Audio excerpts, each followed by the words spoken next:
দেখি প্রতিদিনের মতো আজকে আমরা ইফতার আনবক্সিং করব। দেখা যাক ইফতারের কাছাকাছি সময় আমরা 4-5 জনে এটা করব। 4 জনের তো আছে, আরো লোকজন যদি আসতো ভালো হতো, আমাদের পরিচিত যারা আছে। আসলে তো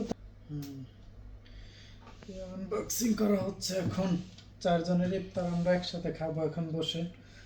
দেখা যাক সবগুলা ধীরে ধীরে একটা একটা করে সরিয়ে রাখি নাকি।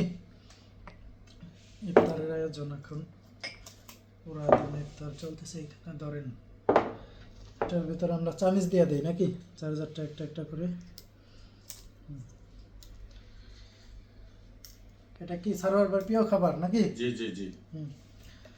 আর হচ্ছে এটা ইফতার, এই যে খেজুর গোলা দইতে হবে এখানে। থাক আছে, আমাদের পেঁয়াজও আছে।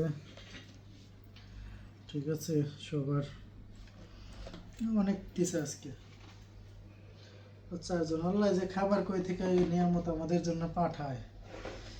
যাই হোক, ওইগুলো শেষ। এখন এখানে আছে শরবত রেসিপি না, এইগুলো এখন আনবক্সিং করি। দেখা যাক কীভাবে প্রতিদিন এইভাবে আমাদের খাবারগুলো আসে। হ্যাঁ, এটা হচ্ছে ওয়াটার, চারদিকে দেওয়া দেয় শরবত নাকি, লেবুর শরবত চারদিকে দেওয়া দেয়।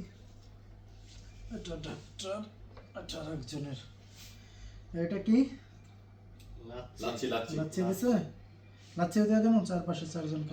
লাচ্ছি দিয়ে দিই, ঠিক আছে। দেরি করে লাভ নাই।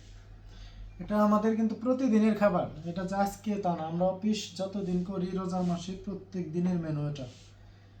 এটা 4 জনের খাবার এখানে। কিন্তু ওইখানে যে খাবার দিছে মোটামুটি 7 জন একদম ভরপুর খাইতে পারবো। শেষ। হ্যাঁ, আপনারা আগামীকাল চলে আসেন, আশেপাশে যারা আছেন সবাইকে ইফতারে দাওয়াত। কারণ আমরা 4 জনের ইফতার এতগুলা কিন্তু খাওয়া সম্ভব না, অনেকগুলা বেঁচে যায় এখান থেকে। খাবার নষ্ট করে লাভ কি? যারা আশেপাশে আছেন তারা সবাই চলে আসেন, একদিন একসাথে ইফতার করি সবাই।